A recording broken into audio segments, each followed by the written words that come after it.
Now that Jujutsu Kaisen's story is for the most part officially over, I think it's time we all take a step back to appreciate all of the fresh ideas that Akutami has gracefully bestowed upon us. Everything from cursed energy, domain expansions, heavenly restrictions, cursed techniques, and more importantly, cursed tools. Which is by far my favorite aspect of JJK. Because I'm sure, like many of you, I grew up idolizing characters that wielded legendary weapons in order to strike down their foes. However, even with the popularity of weapons such as Playful Cloud or the Inverted Spear of Heaven, I would argue that cursed tools are one of the most misunderstood pieces of lore in Jujutsu Kaisen, right alongside Gojo's Infinity and Kenjaku's multi-thousand-year birth plan for Yuji. It's me, your daddy, Roberto. And that's understandably so, considering the information provided to us is sprinkled out ever so lightly in over 271 chapters, with the more important and interesting details only being included in the editor's notes, or it's just straight up not in the manga at all, and can only be obtained from outside sources like the official character guide. As a matter of fact, if you start your JJK journey at Chapter 0, you are unknowingly introduced to 7 cursed tools before you even make it to Chapter 1. And it's not until Chapter 47 that we receive any kind of clues as to what a cursed tool actually is. So to save you from any future headaches of trying to locate all this information yourself, I have gathered everything I could find from the anime, the manga, both light novels, and the character guide into one video. This is your ultimate guide to cursed tools. Now to start this video off right, I want the literal definition of what a cursed tool is straight from the author's mouth. So to do this, I'll be referencing the official JJK character guide, which is filled with Q&As, data sheets, character profiles, complete curse manuals, and creator commentary that cover everything in the story up to volume 15 by Akutami himself. And on page 170 it states anti-cursed spirit weapons with cursed power. It also states weapons with cursed energy, cursed tools. As a matter of fact, if we flip back a page to 168, it also says Jujutsu sorcerer weapons that carry cursed techniques. And if you're more confused now than when we first started, I don't blame you, but essentially they're all saying the same thing. Simply put, a cursed tool is a weapon that is infused with cursed energy, and on rare occasions can also contain special abilities or cursed techniques. Now in that statement lies 3 very distinct and different classifications of cursed tools. Generic cursed tools that contain unique or special abilities, and cursed tools that contain the cursed techniques of the sorcerers that wield them. Generic cursed tools are the weapons that we see throughout the series that do not contain any special abilities or cursed techniques.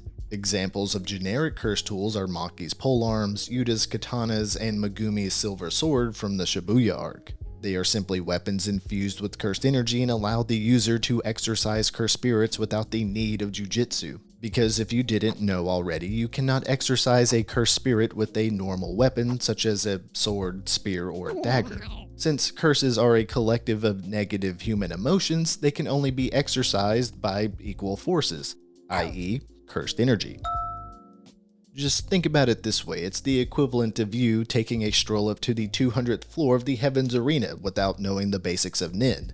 Without jujitsu or a cursed tool to attack or defend yourself against a cursed spirit, you would quickly wind up like one of these guys. Now, calling them generic cursed tools is a bit misleading on my part because that's not accurate to JJK's terminology. Generic cursed tools are just regular cursed tools.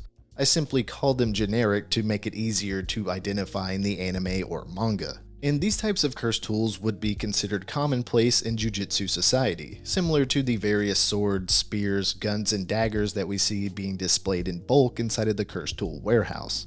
Generic cursed tools also don't have any cool names like special grade cursed tools like Playful Cloud or the Chain of 1,000 Miles. Okay, with the one exception being Slaughter Demon. Yes, it is a named cursed tool, but that's basically it. It doesn't have any cursed techniques or special abilities.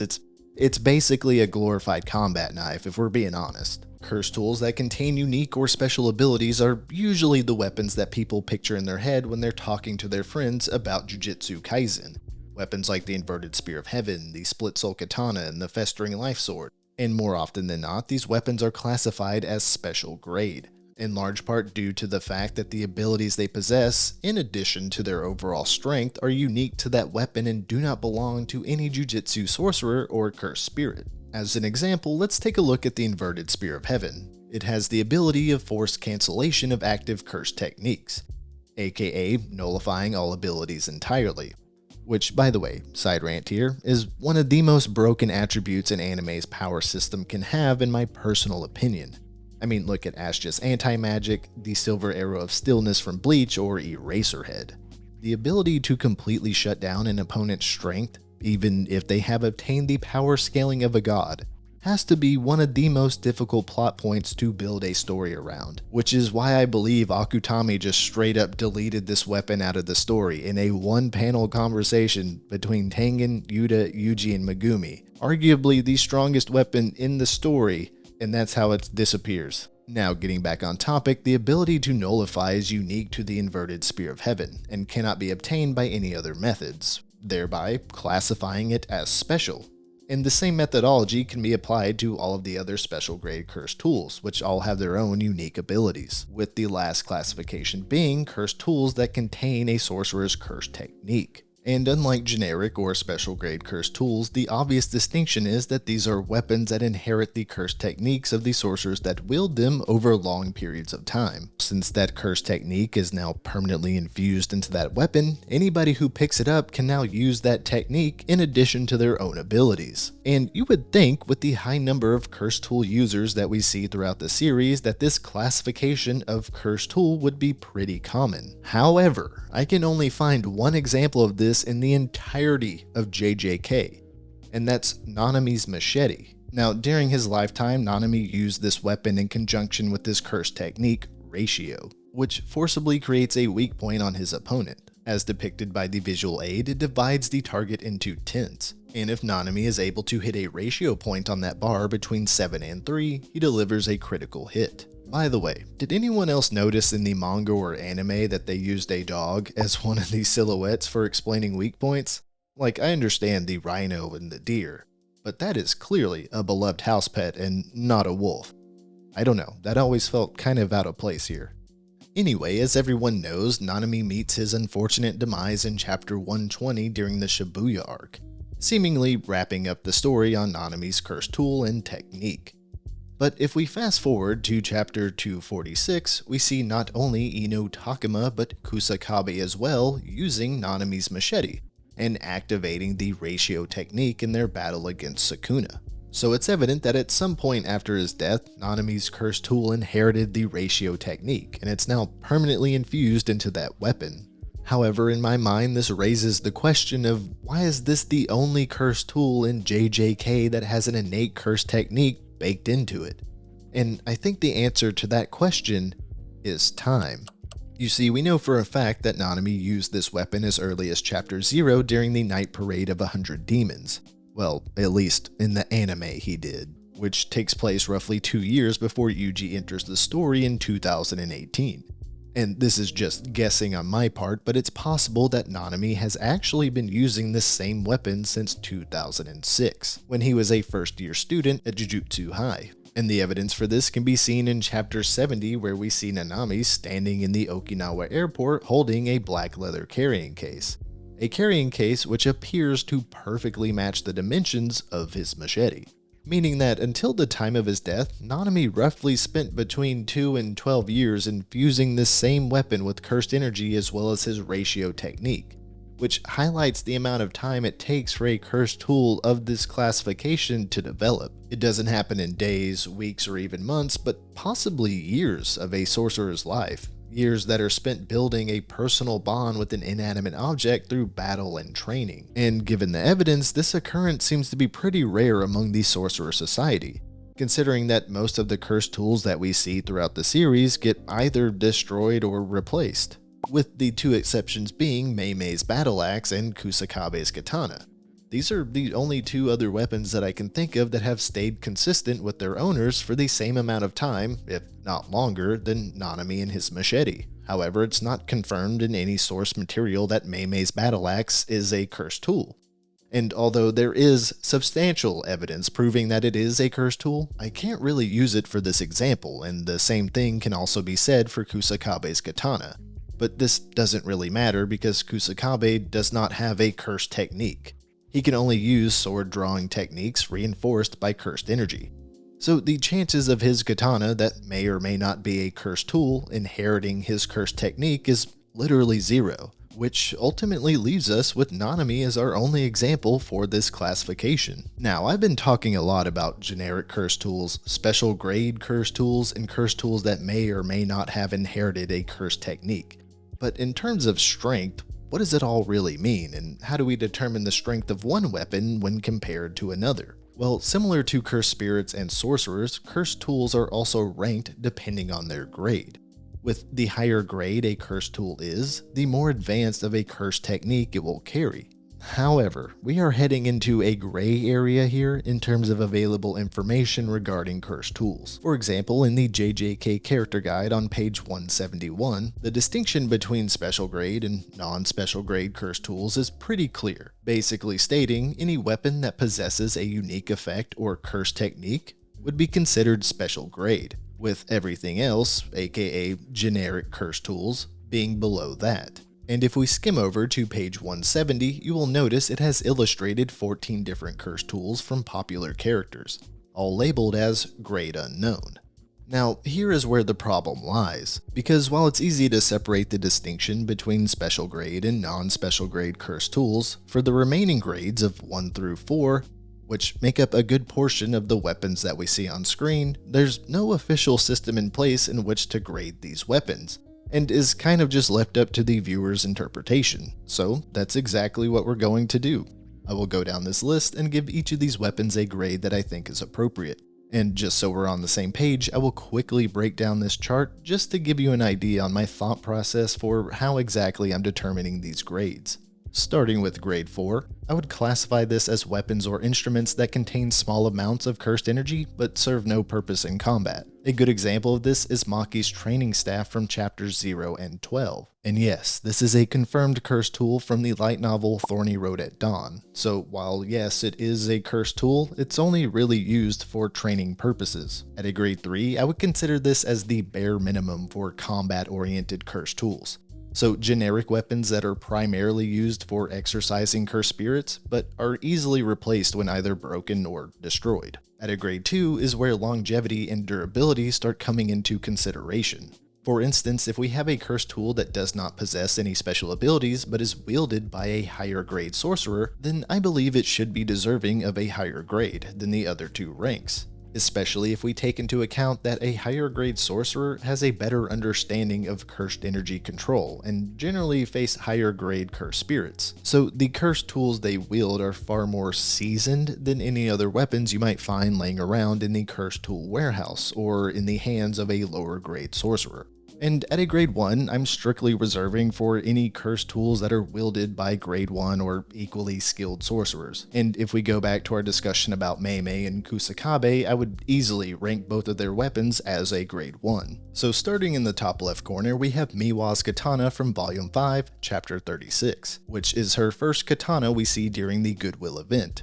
And if I pull up the editor's notes from Volume 5, you will notice that Akutami classifies her sword as a sort of cursed tool. Now, we're not going to go into detail of what this means in this section of the video because I will be discussing this later on when I talk about how cursed tools are actually created, but basically it's a weak cursed tool with low durability. As seen in chapter 46, the blade is snapped in half when Maki attempts to strike Hanami, unable to even scratch the special grade cursed spirit. So at most I would rank this katana as a grade 3. It's not until the Shibuya arc that we see Miwa's second katana, which is for the most part an exact copy of her first katana, but again, unfortunately for poor Miwa, her second katana also gets shattered when blocked by Geto. Also, just as a reminder, that sword swing was backed up by a binding vow to never swing a sword again. It's in my opinion one of the few examples in anime that shows the sheer differences in power between two characters, as well as one of my favorite scenes in the second season of JJK. Next is Nanakos Cellphone. Nanako uses her smartphone's camera in tandem with her cursed technique. Now, the name and details of her curse technique are unknown, but the basic principle is that Nanako is able to manipulate any subject her camera photographs to a certain extent, whether that be an opponent or herself. And I say to a certain extent because depending on who or what is photographed, there are limitations as to what Nanako can actually manipulate. For example, Nanako and Mimiko were able to avoid Jogo's curse technique because Nanako photographed the duo to instantly do a weird time teleport or something like that. I don't know, it's similar to how a mage can alter time in World of Warcraft.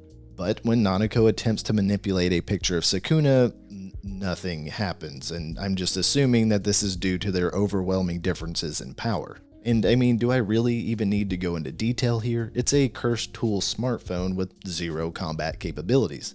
Other than interacting with Nanako's curse technique, it's no different from the phone in your pocket, so this is easily a grade 4. Next is Makis Polearm blade from Chapter 0. And once again, I'll be referencing the editor's notes from Volume 5, which states that only the blade of Makis Polearm is a cursed tool, and the handle is just a regular wooden handle. And look, I understand this is referencing the polearm Maki used in Chapter 0 and not the one from the Goodwill event, but considering she uses 3 different polearms throughout her career as a sorcerer, I'm just assuming that this is a blanket statement for all cursed tool polearms in the Jujutsu Kaisen story. Now, with that said, there's nothing special about these polearms. They don't carry any curse techniques or enhance the user's physical abilities. They are generic curse tools that simply allow Maki to exercise curse spirits. And while it's true that all 3 of the polearms end up breaking, it's only ever the wooden handles that break. The curse tool blades always remain intact, which is a subtle nod to their durability, but even so, I'm giving Maki's polearms a grade of 3. Next up is Megumi's Black Sword from the Goodwill event and the Origins of Obedience Part 3.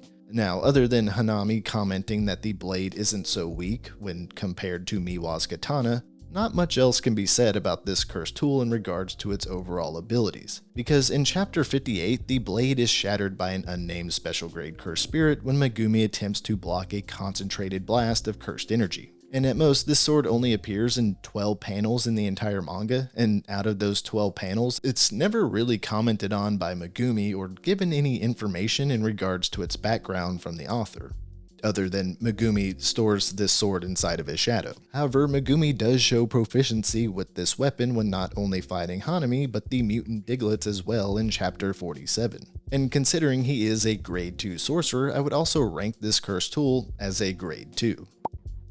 Also, I have read from unofficial sources that this sword also has the special ability to absorb shadows, but unless I'm missing something glaringly obvious, I don't know where the hell they're getting this information from, because I can't find any evidence of this ability in the manga, anime, both light novels, or the character guide. So obviously, I ignored this entirely when grading Megumi's sword. If you have any evidence of this and want to share it down in the comments, that would be super helpful. Next up, we have Old Reliable Slaughter Demon from Chapter 4. And if you're an anime-only fan, this is the first cursed tool you're introduced to in Jujutsu Kaisen. Other than having a unique appearance and a badass name, there's nothing special about Slaughter Demon. And like I said before, it's honestly just a glorified combat knife with the ability to exorcise cursed spirits. But as we all know, it meets its unfortunate demise in Episode 4 when the blade is sliced in half along with Yuji's hand. So combined with its low durability and lack of any cursed techniques or unique effects, I'm ranking Slaughter Demon as a grade 3. And I might have been overly harsh when calling Slaughter Demon a glorified combat knife, because as the saying goes, it's not the fault of the tool but the person who wields it. So to end on a positive note, I will say that Slaughter Demon is the perfect starter cursed tool for first year sorcerers at Jujutsu High. It's compact, has a cool design, and it gets the job done. Next up is Makis Glasses from Chapter 0. And just as a quick recap, Maki was born as a twin to Mai, causing their cursed energy to be split at birth. Due to this, Maki has such a low amount of cursed energy that she is unable to see cursed spirits or jujutsu like normal sorcerers, so she requires the assistance of cursed tool glasses. But in total, she actually goes through 3 pairs of glasses before she unlocks her heavenly restriction in Chapter 149. They come in a variety of different colors, shapes, and sizes, but again, they only allow her to see cursed spirits and cursed energy. They do not enhance her vision in any way, say for instance like being able to see over a vast distance or gain an ability like Transparent World from Demon Slayer. Curse Tool Glasses just put her on an even playing field with other sorcerers. So this one is easily a grade 4.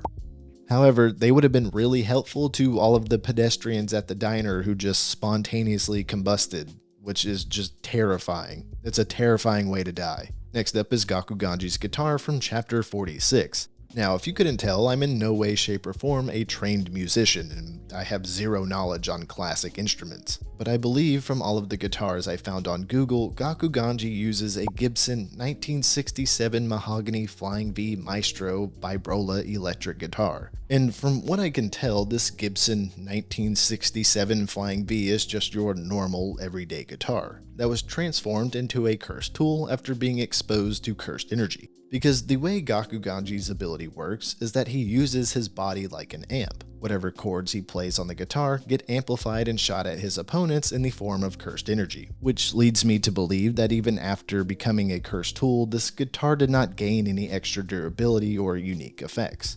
These strings can still break and the body can still be shattered like a normal guitar at the end of a Nirvana show.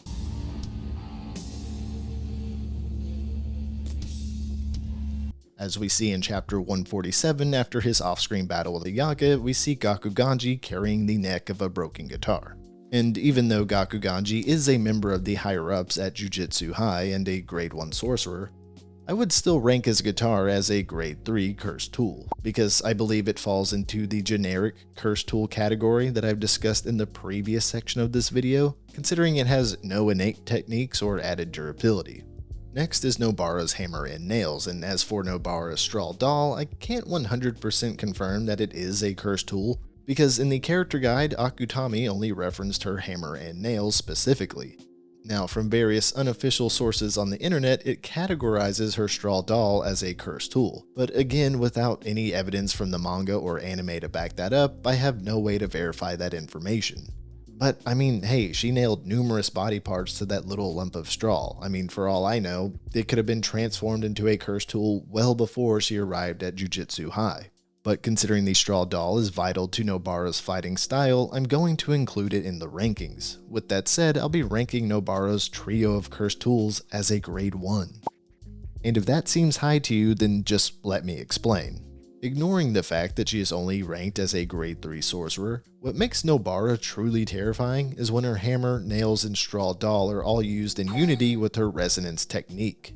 Not only is it compatible with Black Flash, i.e. applying her cursed energy within 0.00001 seconds of striking a nail, but its range and limitations are also unknown. As seen in chapter 267, Nobara was able to activate her Straw Doll resonance technique on Sukuna's remaining finger, with Sukuna being in the Shinjuku or Shibuya area and his finger residing in an undisclosed location. And I say undisclosed location, however, I stumbled across another content creator who, along with a member of their Discord, actually found the real-world location of Nobara and Sukuna's remaining finger, which is the Shiromaru Dam Fishway. So if we do a quick Google search, you will see that the two locations are roughly 71 kilometers apart, which if you think about it is an insane amount of range for a cursed technique. It also demonstrates that regardless of their immense differences in power, Nobara's resonance and straw doll abilities work on Sukuna from over 44 miles away. So this seemingly has no limitations in regards to who the target is,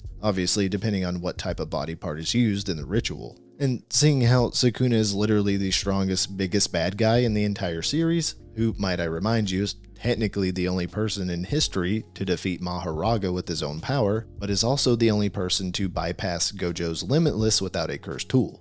Now, you could make the argument that Sukuna was in a severely weakened state due to fighting Gojo along with every single sorcerer who was alive at this point in the story, as well as being the target of multiple domain expansions, black flashes, secret techniques, and cursed tools, but regardless, it's still an impressive accomplishment seeing how this attack is what ultimately sealed Sukuna's fate in the final battle. Plus, if we combine all of that with the fact that she can incorporate Black Flash into her attacks at an unlimited range, in my opinion, it's probably one of the most overpowered ability and curse tool combinations in JJK. So with all things considered, I think Nobara's curse tools are rightfully deserving of a grade 1, and borderline on the edge of becoming special grade. Also, I just want to quickly point out a small oversight about Akutami's own rules in regards to curse tools. If we once again pull up the editor's notes from Volume 5, you'll see that arrows are not considered curse tools because they are disposable.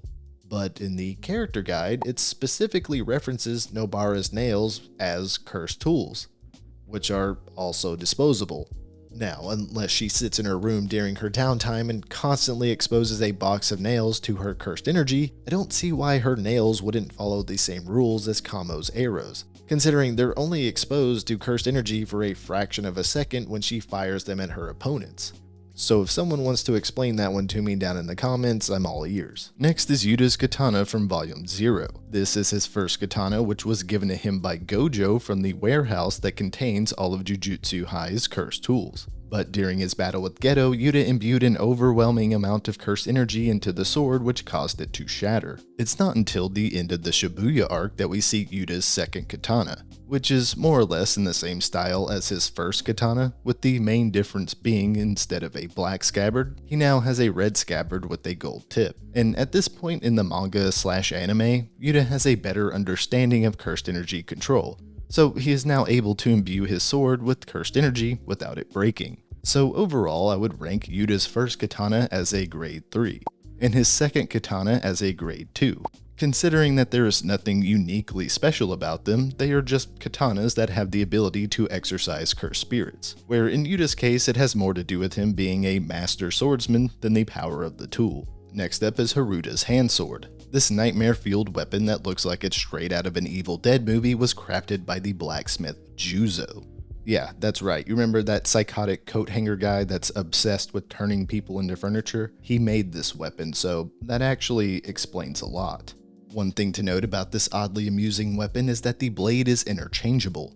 So depending on Haruta's fighting style, he could switch from a longer blade to a shorter blade, straight to curved, or if he's feeling wild, even an Inosuke style saw blade, which technically makes this the only weapon on this list that's a cursed tool, but also not a cursed tool depending on what type of blade is currently attached to it.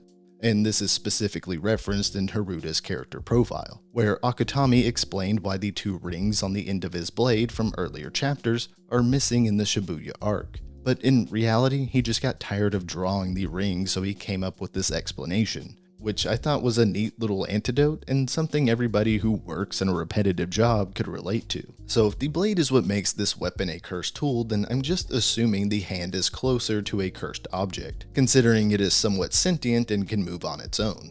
Also, due to the fact that it was created by a psychotic blacksmith with serial killer tendencies, whose hobbies consist of turning people into furniture, it's likely the hand once belonged to a living person before they met their unfortunate demise after running into Juzo, which honestly makes ranking this weapon kind of difficult because while it doesn't possess an innate curse technique or any special abilities, the weapon itself is sentient, and I would consider that fact alone as being special. And honestly, a huge accomplishment for the advancement of modern medicine, or, necromancy, whichever school you align with. Also, if we take a look at Chapter 99, not only can the hand sword move around on its own as well as follow simple commands, it also has a hell of a right hook, nearly knocking Nobara unconscious with a single blow to the cheek. But I wouldn't exactly call it powerful either, especially when comparing it to other special grade cursed tools such as Dragon Bone, which is another weapon that Juzo has created. So with all things considered, I'm ranking the hand sword as a grade 1. Next up we have Mais Handgun. In the Q&A section, when asked what type of pistol Mai uses, Akutami answers with probably the same kind Ryoseiba from City Hunter uses, which is a Colt Python 357 Magnum.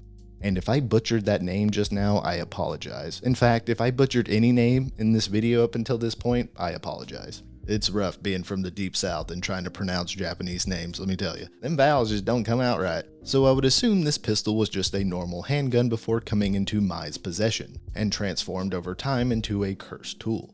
and this most likely happened from Mai's repeated use of her curse technique, construction.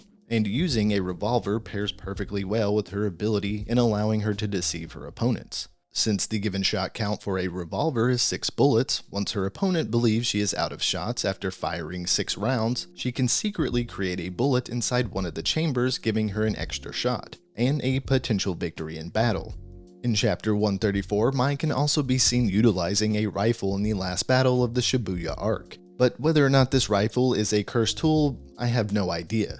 But considering Geto calls it a conventional weapon, as well as the fact that rifle ammunition is larger and requires more gunpowder than a .357 Magnum would, it's safe to say this might exceed the construction limitations from her curse technique, and is by all means just a standard rifle and bullet. However, if we look at some stills from episode 19 of the anime, you will see an M1 Garand depicted as a cursed tool. So I'm just gonna leave this one up to your own interpretation. And going back to Mais Handgun, I'll be ranking it as a grade 3, considering she is only a grade 3 sorcerer whose cursed energy level is below average when compared to her fellow classmates. Also, her revolver does not possess an innate curse technique, and the only thing that separates it from a normal handgun is the ability to exorcise cursed spirits. Next up is Mimiko's rope from Chapter 0. And even though it's not mentioned, I'm just going to assume that her doll is also a cursed tool, simply because Mimiko uses this rope and doll in tandem with her curse technique. Whatever is done to the stuffed doll is reflected onto her target,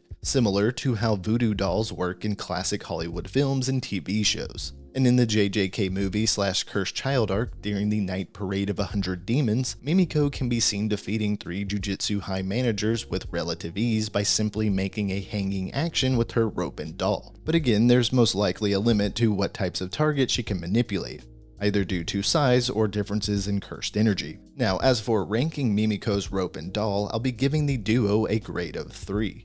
While not as powerful as other grade 3 curse tools in this list, I still feel like they have more combat functionality than Nanakos Cellphone or Makis Glasses, thereby deserving of a higher grade. Next up is Tojis Split Soul Katana. However, we will also be covering Makis Split Soul Katana as well, so think of this as a 2-for-1 special.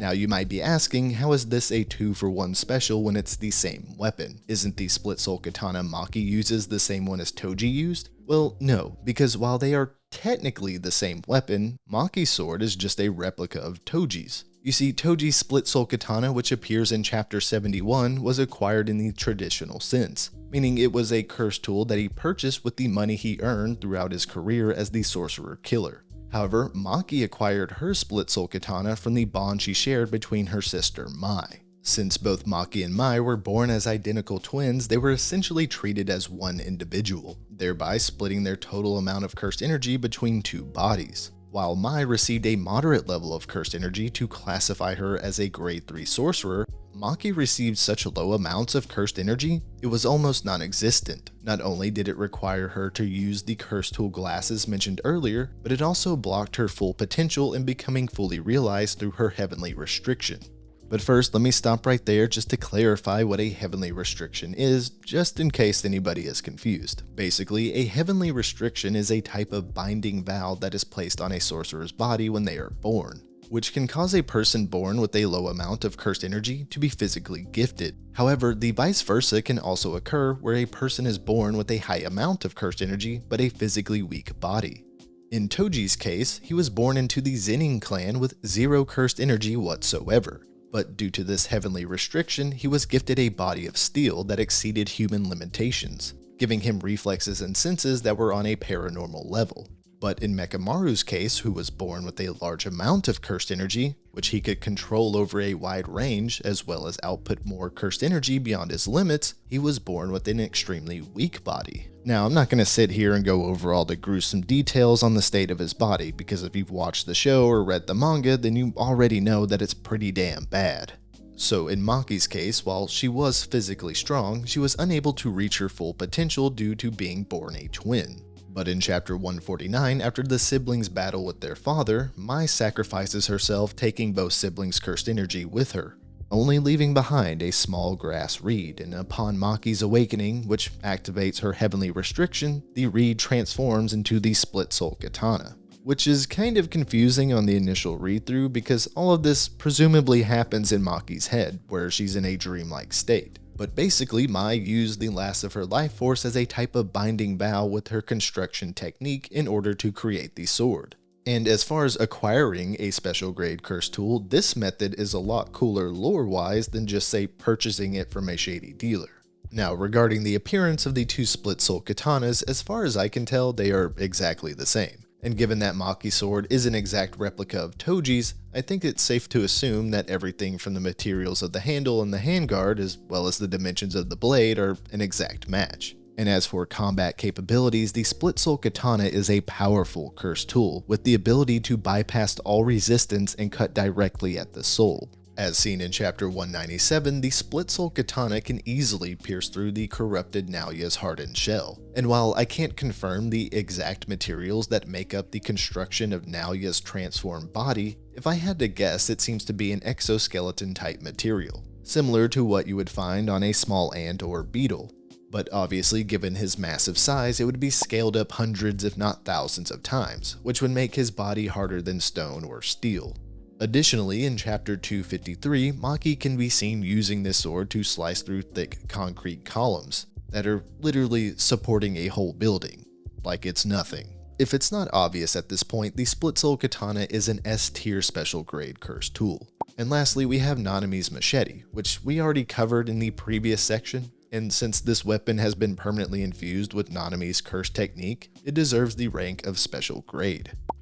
A popular fan theory though is that Nanami's tie is also a curse tool, considering he always wraps it around his hand while his overtime binding vow is active, and since it spends a good portion of Nanami's screen time being imbued with cursed energy, one could assume that over a significant amount of time, that his tie would also become a cursed tool, or a cursed object. But now that we have finished grading all of the weapons featured in the character guide, you might be wondering if this whole grading system is even that important. I mean, hell, even the creator of JJK didn't even bother with grading these weapons. Plus, at the end of the day, if the weapon or tool gets the job done by slaying cursed spirits, then the differences between a grade 3 curse tool and a grade 2 curse tool doesn't really matter. And yeah, that would be true if we disregard the existence of an entire underground economy that revolves around the buying and selling of cursed tools. As seen with Playful Cloud in chapter 47, this cursed tool alone is worth over $3 million. So the difference between a grade 3 and a grade 2 could mean hundreds if not thousands of dollars, because depending on a weapon's grade or abilities, even non-sorcerers can use them, which fetches huge sums of money in this illegal trade market, purely due to the fact that murders carried out by special grade cursed tools cannot be investigated or prosecuted by the laws of the general public. And if we factor in human nature, when you have the means to completely bypass the legal system, there will always be people lurking in the shadows with deep pockets ready to exploit it, thereby creating this black market economy and curse-related murder for massive profits. As a matter of fact, Toji, aka the Sorcerer Killer, made his living from taking on high-profile contracts, where he would earn a ton of money from one job and then immediately spend it all until it's gone, mostly on gambling, but it also explains how he was able to obtain the large arsenal of special grade cursed tools being displayed throughout the hidden inventory arc. Okay, so at this point in the video, I would say that we have covered the basics of cursed tools in regards to their different classifications, grades, and monetary value. So I think it's time to finally answer the question, how are cursed tools actually created? Well, after months of poring over the manga, the anime, both light novels, the character guide, as well as the editor's notes, I believe there's a total of 5, possibly 6 different methods for creating cursed tools. Now, the first method is quite simple. If a normal, everyday instrument or weapon is imbued with cursed energy over a prolonged amount of time, then that weapon or instrument transforms into a cursed tool. And in my opinion, this is probably the most common method that we see for creating cursed tools in JJK.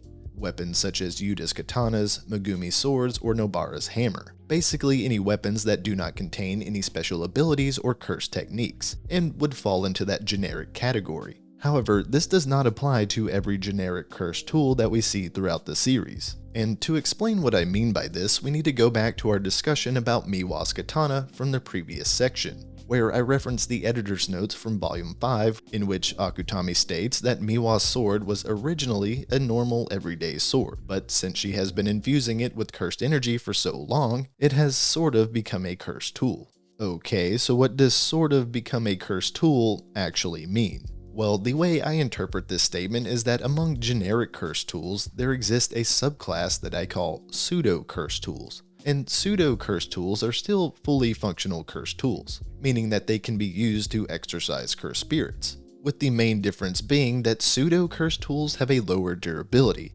and don't quite pack as much of a punch when compared to regular curse tools. I also believe the distinction between pseudo and generic curse tools is determined by the individual skill level of the sorcerers who wield them, and their cursed energy application. So a curse tool created by a weaker or less experienced sorcerer, like Miwa, would be inferior to a curse tool created by Yuta or Nanami, simply due to the fact that they possess higher amounts of cursed energy, which would allow them to infuse their weapons with a denser concentration of cursed energy for longer periods of time.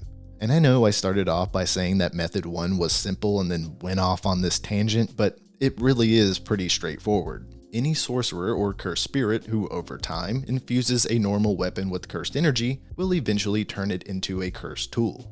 Now, how much time is that exactly? Well, I can't really say, because an exact time frame is never given. It only ever states a prolonged amount of time. That can mean weeks, months, or even years. But I'm just assuming that it widely varies from person to person depending on their grade and frequency of use. So you could say that method 1 is the harmony of cursed energy between weapon and sorcerer. But just like a game of heads or tails, there's always two sides of a coin, and if method 1 resembles harmony, then method 2 would resemble destruction. You see, cursed tools can also be created from weapons that have been used to slaughter powerful sorcerers and cursed spirits. And I'm directly quoting the character guide here. I did not choose to use the term slaughter to try and make that last sentence sound more impactful. Slaughter meaning to kill in a cruel or violent way. And while there's definitely no shortage of this in JJK, when I hear the term slaughter, I usually think of other stories first, like Berserk, Tokyo Ghoul, Chainsaw Man, or Attack on Titan. Stories where you can truly feel the victim's fear, malice, and hatred towards the protagonist or antagonist. So when I see the same term being used to describe a creation method for cursed tools, what comes to my mind is a life or death battle between two forces, whether that be sorcerers or cursed spirits. Both are wielding the power of negative emotions, aka cursed energy, which ultimately ends with one force devouring another, and the essence of the defeated melding with the instrument that destroyed it.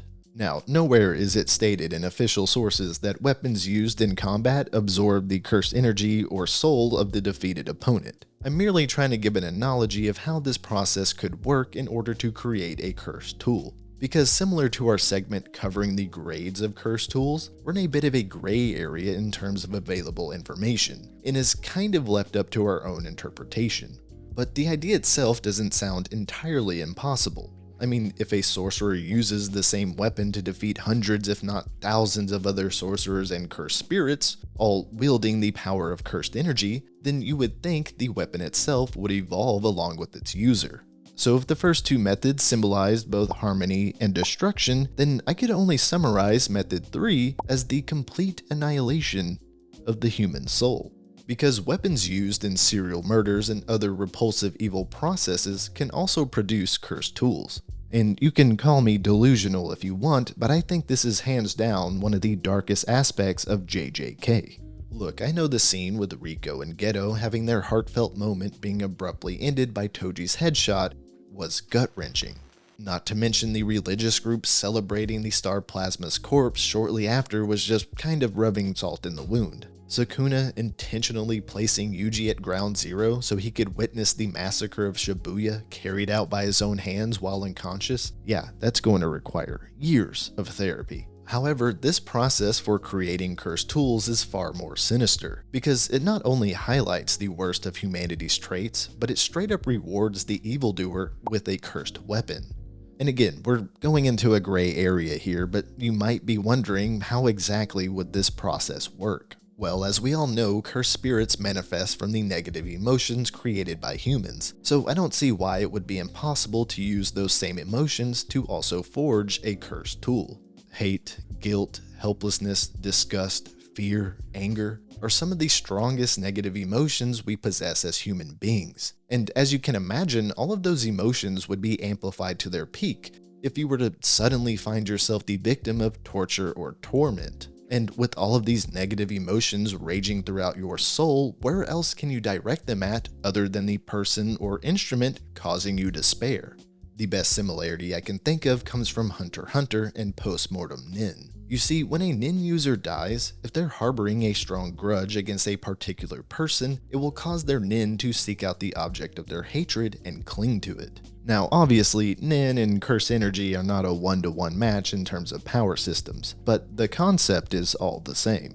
Weapons used in serial murders, sacrificial rituals, and instruments of torture are more or less tainted by evil, and tempered by the victim's negative emotions, thereby creating a cursed tool of dark origins. And while I'm sure in the JJK universe there exists a plethora of weapons in this category, but based off of the information available to us, I can only find 2 possible examples of cursed tools that might have been created this way. And I've already covered Juzo's sadistic personality in the previous section, so no need to go into detail there. However, Mimiko is a different story. Now, this is just pure assumptions on my part, but I believe Mimiko's cursed tools were born from the trauma she suffered as a child. Suspected to have caused the mysterious deaths surrounding their village, Mimiko as well as her twin sister Nanako were kidnapped and tortured by the other occupants of the village. In chapter 77, when Geto arrives at said village, he finds the siblings locked in a cage. Their clothes are tattered, severe injuries cover their entire bodies, and are being berated by 2 adult non-sorcerers. And by the way, they're like 8 years old if not younger here, so an experience like this would understandably mentally fuck you up.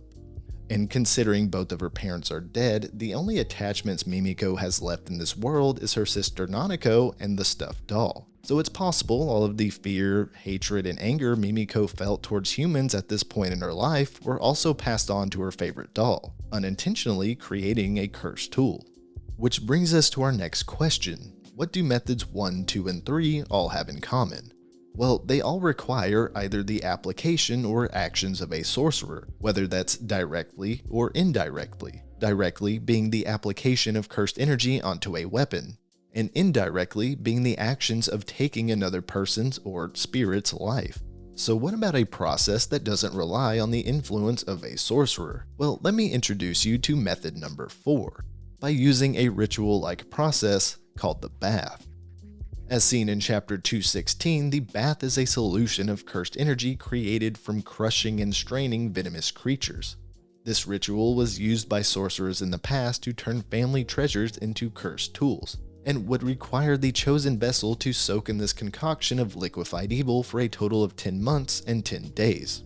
However, we only ever see Sukuna using the bath in order to suppress Megumi's soul, and gain more control over his vessel. We never actually see any curse tools created this way or given any details on ones that may or may not exist in the current storyline. So if I had to guess, the bath was probably used as a ritual for creating a higher tier of special grade curse tools. Weapons like the Inverted Spear of Heaven, the Sword of Extermination, or Split Soul Katana, arguably the strongest weapons in JJK. And if we take a moment to break down the entire process of the bath, this theory starts to sound highly plausible.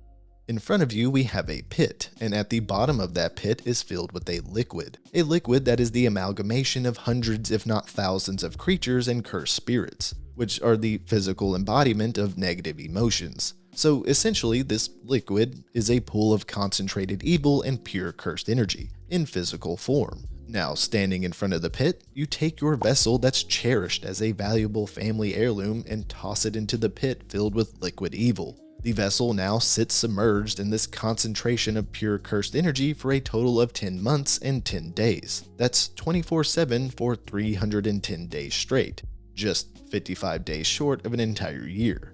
And unlike conventional cursed tools that are only exposed to cursed energy whenever a sorcerer is training or fighting in combat, for those 310 days, that vessel is constantly absorbing and being exposed to cursed energy. So whatever weapons or instruments emerge out of the bath after 310 days, in my opinions, should be overpowered. As for the 5th method, I briefly touched on this when we covered Maki's Split Soul Katana, which involves using one's own life force in conjunction with the construction curse technique.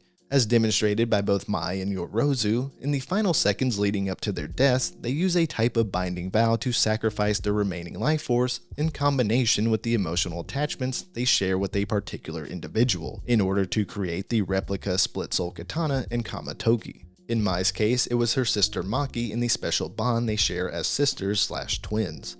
In Yorozu's case, it was her overwhelming love and ideals of betrothment for Sukuna, even though he did not reciprocate the same feelings.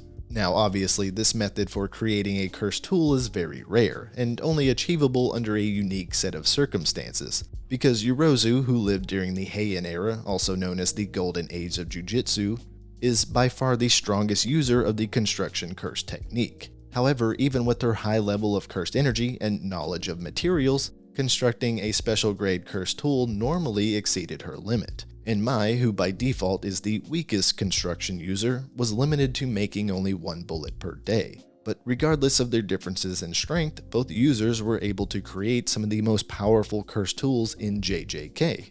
For one, it requires the individual to possess the construction curse technique, of which there are only 2 known users. 2, the individual has to share a strong emotional bond with another person that just so happens to be there at the exact time of their death. And 3, the individual has to sacrifice their own life force in order to create a weapon that they themselves will never use.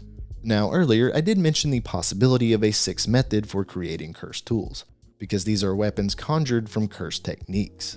Similar to a Zanpakuto from Bleach or projection magic from Fate Stay Night, conjured weapons are a sorcerer's innate curse technique in physical form, and currently there exist only 2 weapons that fall into this category: Charles Bernard's G-War Staff and Hiromi's Gavel. First seen in chapter 163, this lawyer turned sorcerer during the activation of the Culling Games uses a judge's gavel as an extension of his curse technique. The gavel is also unique in that it works in conjunction with Hiromi's domain expansion. Depending on the defendant's ruling handed down by Judgeman, Hiromi's gavel will transform into a large mace with an extended handle, or the Executioner's Sword. And put in simple terms, the Executioner's Sword is kind of like the OG energy sword from Halo, where the handle and blade are comprised entirely of cursed energy, with the only physical part of the sword being the small cross in the middle of the handguard. But what makes this weapon truly terrifying and kind of broken is the one-shot, one-kill effect, meaning that if any part of the blade cuts you, regardless of the severity of the cut, it will result in instant death. And if this gavel is indeed a cursed tool, it would easily be considered as special grade. As for Charles' G-War Staff, it appears in chapter 182, and the G-War Staff is basically just a giant fountain pen. The way his technique works is by infusing the blood of an opponent into the tip of the spear, similar to how a conventional fountain pen fills with ink, which then fulfills the conditions of the G-War Staff.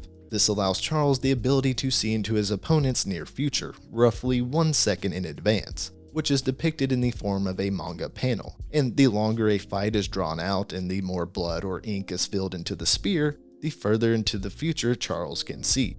In chapter 183 is the last time we see the cursed tool appear in the story, and even though it was destroyed, considering it's a conjured item, I'm just assuming that the next time Charles activates his technique, the G-War Staff would be fully repaired. Now, the argument could be made that these weapons are just an extension of a sorcerer's innate curse techniques, and you wouldn't be wrong. However, by definition, they are anti-curse spirit weapons with curse power, so I'll just leave this one up to your own interpretation. And lastly, we have a cursed tool that is truly unique and deserving of its own category, and that's Yuki's Garuda. And before you blast me down in the comments saying that Garuda is Yuki's Shikigami and not a cursed tool, while you are technically correct, it is also true that Garuda is indeed a cursed tool under certain conditions. You see, on its own, Garuda is a Shikigami similar to that of a cursed spirit.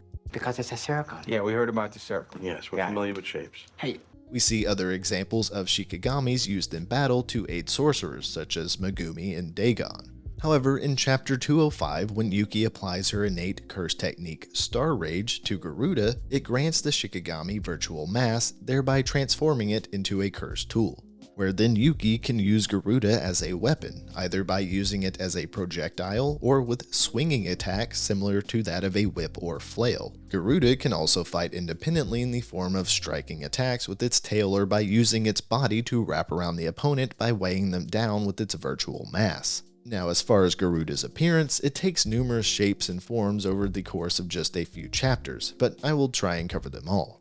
In chapter 136, towards the end of the Shibuya arc, we see Garuda in his flight form. Its entire body is covered in sections made out of what I'm assuming is a hard bone-like material. The tail is flared at the end, similar to that of a centipede, with its head being comprised of 2 eyes and a bird-like bill. Levitating around its body is 8 very distinct bluish-purple wings that resemble fins or the wings of a hummingbird. Later on in chapter 205, we can see Garuda's body with the bone section separated to reveal a muscle and tendon-like structure.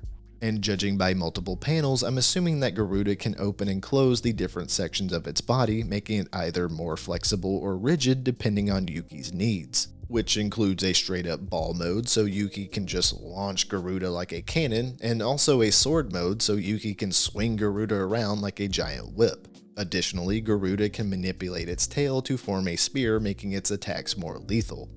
But unfortunately, similar to various other cursed tools on this list, Garuda's screen time in the anime will be brief, considering we only get about 4 chapters to see Garuda in action before Yuki deletes herself with a black hole. However, this entire battle between Geto, Choso, and Yuki will be badass, and I can't wait to see it animated.